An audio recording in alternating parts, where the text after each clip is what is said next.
நண்பர்களே மன்னிச்சிருங்க, கோயில் தேரோட்டம் அதனால் வீடியோ ரெக்கார்ட் பண்ண முடியலை. 2 நாளாக கோயிலுக்கு போயிட்டு என்ஜாய் பண்ணிட்டு வர்றதுனாலேயே டைம் ஆயிடுச்சு. அதனால தான் ரெக்கார்ட் பண்ண முடியல. வீடியோ இன்றைக்கி அப்லோட் பண்ணிட்டேன். இனிமேல் டெய்லியும் வீடியோ அப்லோட் பண்ணிடுவேன். யாரோ பயங்கரமாக ஃபைட் பண்ணிட்டு இருக்க மட்டும் காட்டுறாங்க. யாருன்னு பார்த்தா இவன் தான் அவங்க சொன்ன கிம் கயோங். இவன் வந்து ஸ்டார் கில்ட்டை சேர்ந்த கிம் கயோங். இவன் தான் ஃபஸ்ட்டு பிளேஸை பிடிப்பான்னு சொல்லிட்டு இருந்தாங்களே. நம்மளோட கிம் கயோங் கூட யாராலையும் வெல்ல முடியாது, அவன் தான் ஃபஸ்ட்டு வருவான்னு 2 பொண்ணுங்க பேசிகிட்டு இருந்தாங்களே. அவன் தான் இவன். இவனுக்கு ஒரு பாலிசி வச்சுருக்கான். அவன் எப்பவும் ஸ்டார் கில்ட்டை ப்ரொடெக்ட் பண்ணுறதும் ஃபஸ்ட்டு பிளேஸ் வரதும் அவன் ஒரு ஹாபியாகவே பண்ணிக்கிட்டு இருக்கான். இந்த வாட்டி கிம் கயோங் ஃபஸ்ட் இடத்த பிடிக்கல, அவர் செகண்ட் பிளேஸில் தான் வந்திருக்காரு. என்னென்னு தெரில, அவருக்கு என்ன ஆச்சுன்னு தெரில. யாரோ ஒருத்தர், தெரியாத ஒருத்தர் வந்து ஃபஸ்ட் பிளேஸை பிடிச்சிட்டு போயிட்டாங்க. அது வேறு யாரும் கிடையாது. அது வேறு யாரும் இல்லை நண்பர்களே, அது நம்மளோட ஹீரோ தான். கடைசியில் நம்ம ஹீரோட்ட வந்து மரணடி வாங்கிட்டு போனாங்களே 2 பேர். அவங்க 2 பேரையும் பிடிச்சி வச்சுக்கிட்டு டர்ட்டில் கில்ட்டை சேர்ந்த ஒரு மேனேஜர் பேசிக்கிட்டு இருக்கான். அடே, அவன் எந்த ஒரு எக்யூப்மெண்ட்டும் போடலடா, அவன்கிட்ட எந்த ஒரு ஆயுதமும் இல்லைடா, அவன் ப்ரிப்பேர் கூட பண்ணி வரலடா. அவன்கிட்ட போய் தோற்று போயிருக்கீங்களே. ஐயோ, கொஞ்சம் பேசாமல் இருக்கீங்களா சார்? டேய், நான் உங்கள்கிட்ட தான்டா சொல்லிக்கிட்டு இருக்கேன். அவனை பாருங்கடா, அவன்கிட்ட எந்த ஒரு ஆயுதமும் இல்லை, அங்கே கிடைக்கிற ஆயுதத்தை வச்சு சண்டை போட்டிருக்கான்டா அப்படின்னு சொல்லி சரியாக கத்திக்கிட்டு இருக்கான் அந்த மேனேஜர். அடே, அவனோட லெவல் வெறும் 2டா. அவங்ககிட்ட ஒரு நிலையான எக்யூப்மெண்ட்டே இல்லைடா. கிழிஞ்சி போன ட்ரெஸ்ஸை போட்டுக்கிட்டு சண்டை போட்டிருக்கான்டா தனியாக. அவன்கிட்ட போய் எப்படா தோற்று பண்ணீங்க நீங்கள்? இவ்வளோ எக்யூப்மெண்ட் எடுத்துகிட்டு போய், அதுவும் பி லெவலில் சேர்ந்த எக்யூப்மெண்ட்டு இவ்வளோது எடுத்துகிட்டு போயும் தோற்று போயிட்டீங்களடா.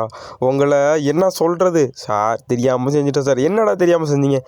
அடுத்த வாட்டி அவனை விட மாட்டோம் சார். சரி, இப்போதைக்கு விட்றவங்கள அப்படின்னு சொல்லிட்டு அவன் விட்டுறோம். டக்குன்னு ஹீரோ திரும்பி பார்த்து, நீ யாருன்னு கேட்குறதோட இந்த இடத்துல இப்படியே கட் பண்ணுறாங்கட்டி அப்படியே ஒரு பில்டிங்கை காட்டுறாங்க. அந்த பில்டிங்கில் பார்த்தா நம்ம ஹீரோ ஒரு ரூமில் உட்காந்துருக்கான். நீங்கள் வந்து டுட்டோரியலை வந்து கம்ப்ளீட் பண்ணிட்டீங்க, டுட்டோரியலில் நீங்கள் தான் ஃபஸ்ட்டு வந்துருக்கீங்க அப்படின்னு சொல்லிட்டு ஹீரோக்கு நோட்டிஃபிகேஷன் வருது. ஹீரோ சிரிச்சுக்கிட்டே சொல்கிறான், அவன் விண்டோவை பார்த்துக்கிட்டு. இது நல்லா தான் இருக்குது. என்னோடய லெவலு, அதுவும் இந்த ஒரு டுட்டோரியலையே என் லெவலு 3லேருந்து 6க்கு போயிடுச்சா? இது ரொம்ப நல்லா தான் இருக்குது.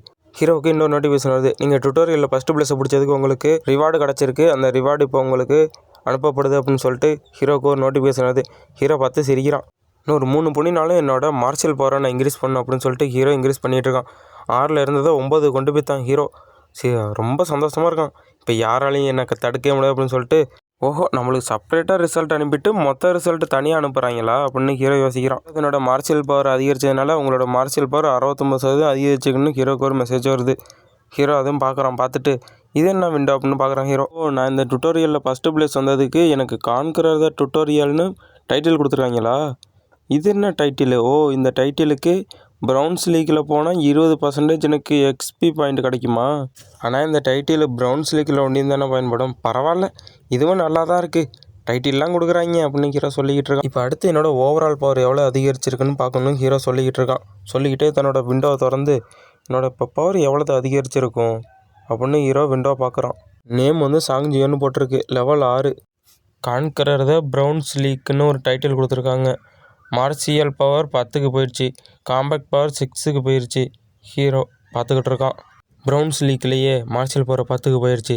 அதே சில்வர் லீக்குக்கு போயிட்டேன்னா கண்டிப்பாக என்னால் என்னோடய பவர் அதிகரிக்க முடியும்னு ஹீரோ சொல்லிக்கிட்டு இருக்கான். வெள்ளி லீக்குக்கு போகிறதுக்குள்ளேயும் என்னோடய பவர் இப்போ இருக்கிறது மட்டுமே நான் இன்னும் அதிகரிக்கணும். என்னோடய பவரை இன்னும் அதிகரித்தா தான் என்னால் நல்லா சண்டை போட முடியும், என்னால் முடிஞ்சவங்களையும் காப்பாற்ற முடியும்னு ஹீரோ சொல்லிக்கிட்டு இருக்கான். ஹீரோ அப்படி சொல்லிட்டு இருக்கும்போது டக்குன்னு விண்டோவை பார்த்து ஏதோ ஆச்சரியமாயிட்டான் ஹீரோ. ஆச்சரியமாக பார்த்துக்கிட்டு இருக்கான் விண்டோவையே. ஓ, நான் என்ன ஆக்குபேஷன் முடிவு செய்கிறதுன்னு என்ன சொல்லலையில, அது என்னான்னு பார்ப்போம். என்னால் கண்டிப்பாக எஸ் ரேங்க்கு மேலான எல்லாத்தும் ஒரு ஜாப்பை தான் எடுக்க முடியும், அது எனக்கு நல்லாவே தெரியும் அப்படின்னு ஹீரோ சொல்லிக்கிட்டு இருக்கான். ஆக்குபேஷன்ஸ் மொத்தம் 4 டைப் இருக்குது. அதில் எதை எடுக்கிறது? வாரியரு, ஒன்று ஆர்ச்சரு, ஒன்று மேஜிக் யூஸ் பண்ணுறது, ஒருத்தர் வந்து டிஃபென்ஸு. இது மட்டும் 4 இருக்குது. என்னோட போன வாழ்க்கையில் நான் வந்து வாரியர் கிளாஸை தான் சூஸ் பண்ணேன். இந்த வாட்டி என்ன பண்ணுறது அப்படின்னு ஹீரோ யோசிச்சுக்கிட்டு இருக்கான். ஹீரோ சொல்கிறான், நான் முன்னாடியே வாரியர் கிளாஸ் எடுத்துருக்கேன்.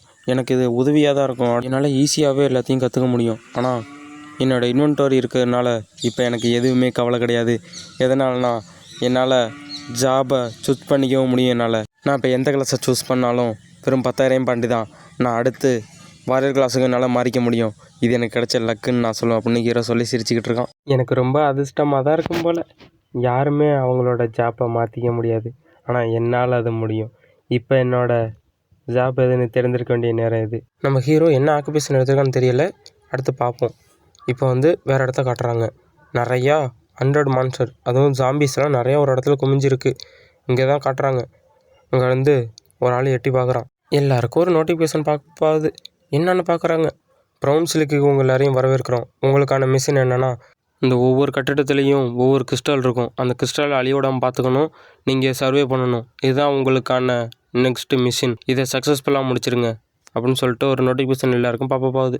இங்கே இருக்க 5 கோபுரத்தில் ஏதாச்சும் ஒரு கோபுரம் மிச்சம் இருந்தாலும் அது ஒரு நீங்கள் சண்டை போட்டே ஆகணும். இதான் உங்களுக்கான மிஷின் அப்படின்னு சொல்லிட்டு இன்னொரு வார்னிங்கும் வருது. இவன் தாங்க போன வாட்டி மேட்ச்சில் செகண்ட் பிளேஸ் வந்தவன். அதுவும் ஸ்டார் கில்டோட ஒரு பிளேயரு. இவனை கூட யாரும் தோக்கடிக்க முடியாதுன்னு சொல்லிட்டு இருந்தாங்களே, அவன் தாங்க இவன். ஐயோ, நான் ஃபஸ்ட்டு பார்க்கும்போது பொண்ணுன்னு நினச்சிட்டேன். அப்புறம் நல்லா பார்த்தா தான் தெரியுது பையன் அவன். ஆர்டிஸ்ட்டே கைவனத்தை காட்டி வச்சுட்டேன். இவனோட பேர் வந்து கையங்குன்னு வச்சுக்கலாம். நம்ம கிம்முன்னு வைக்காமல் கையங்குன்னு வச்சுப்போம். கையங்கு சொல்கிறான், டச்சே இது கேமாக இருந்தாலும் இதெல்லாம் பார்க்குறதுக்கு அருவருப்பாக இருக்குது.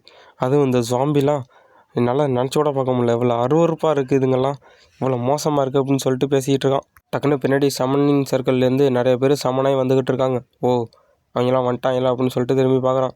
அதில் மேஜிக் ட்ரெஸ்ஸு போட்டிருக்கானே அவன் வண்டி நல்லா பார்த்துங்க நண்பர்களே, சரியான ஃபன் இருக்குது இதில். ஒருத்தன் சொல்கிறான், ஓ ப்ரௌன்ஸ்லிக்கில் நம்ம டிஃபென்ஸ் பண்ணணுமா, என்ன பேசிக்கிட்டு இருக்காங்க அவங்க அப்படின்னு அவன் யோசிக்கிறான். ஆமாம் நம்ம டிஃபென்ஸ் தான் பண்ணணும். ஒருத்தன் ஆர்ச்சரு, அதுவும் பீராங்க ஐட்டம்லாம் கொண்டு வந்திருக்கான். ஒருத்தன் மேஜி, அவன் எந்த கில்டாக சேர்ந்தவனும் கிடையாது, ஆனால் நல்லா எக்யூப்மெண்ட்லாம் கொண்டு வந்திருக்கான் அப்படின்னு சொல்லி பேசிக்கிட்டு இருக்கான். அவன் மோசமாலாம் ஒன்றும் இல்லை, பரவாயில்லாத பிளேயர் தான் வந்திருக்காங்க அப்படின்னு சொல்கிறான். அவன் டக்குன்னு நல்லா வந்து மேலே பார்க்குறான். இவங்க யாரும் முக்கியமே கிடையாது. இதில் முக்கியமான ஆள் யாருன்னா நம்மளுக்கு சப்போர்ட்டர் ஒன்றியும் தான்.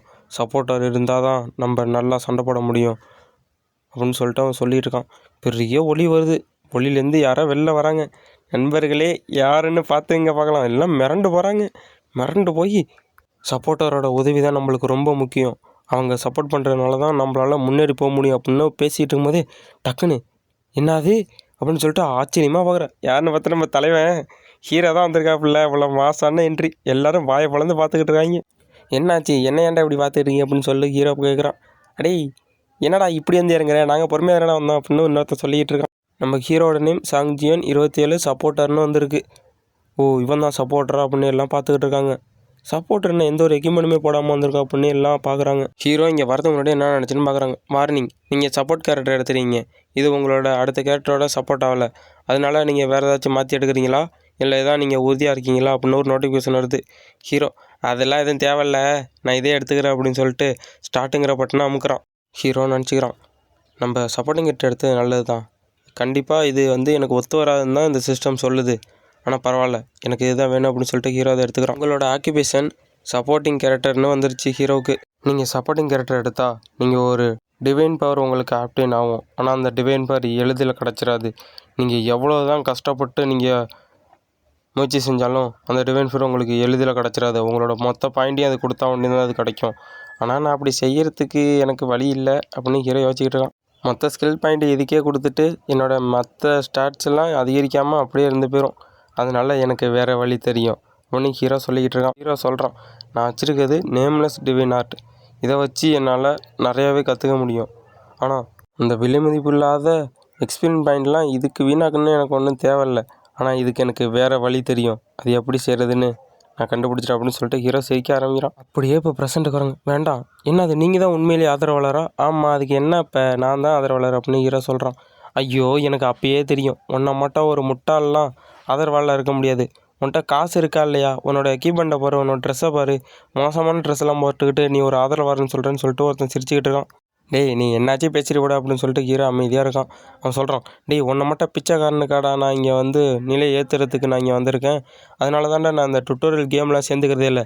இவ்வளோ விலை உயர்ந்த எக்யூப்மெண்ட்லாம் போட்டுக்கிட்டு வந்து உங்களை மேலே ஏற்று வரத்துக்கடா நான் வந்திருக்கேன் அப்படின்னு சொல்லிட்டு கத்துறான். டேய் உனக்கு இப்போ என்னடா வேணும் பைத்தியக்காரன் அப்படின்னு சொல்லிட்டு ஹீரோ நினச்சிக்கிட்டு, தேவையில்லாமல் என்கிட்ட உம்பளத்துக்கிட்டு இருக்காத, நான் யாருன்னு உனக்கு தெரியாது, அப்புறம் உனக்கு சம்பவம் பண்ணிவிட்டு போயிடும் அப்படின்னு சொல்லிட்டு மனசில் நினச்சிட்டு இருக்கான் ஹீரோ. நீங்கள் கொஞ்சம் கோவமாக இருக்கீங்கன்னு நினைக்கிறேன், உங்கள் கோவத்தை கொஞ்சம் கட்டுப்படுத்துங்க அப்படின்னு சொல்லிட்டு இன்னொருத்த வந்து அந்த மேஜ் இருக்கான்னு அவனை கட்டுப்படுத்திக்கிட்டு இருக்கான். நண்பர்களே, இந்த மேஜோடய நல்லா பார்த்துங்க, சரியான சம்பவம் இருக்குது.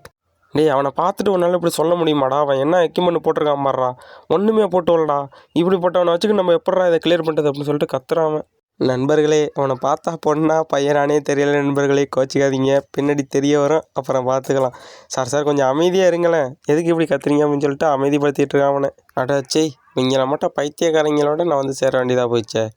இந்த டுட்டோரியல் கொஞ்சம் எனக்கு கஷ்டமாக இருக்க போதுன்னு நினைக்கிறேன். இவங்களை வச்சுக்க நான் எப்படி சமாளிக்க போகிறேன்னு தெரில அப்படின்னு சொல்லிட்டு யோசிச்சுக்கிட்டு இருக்கான்.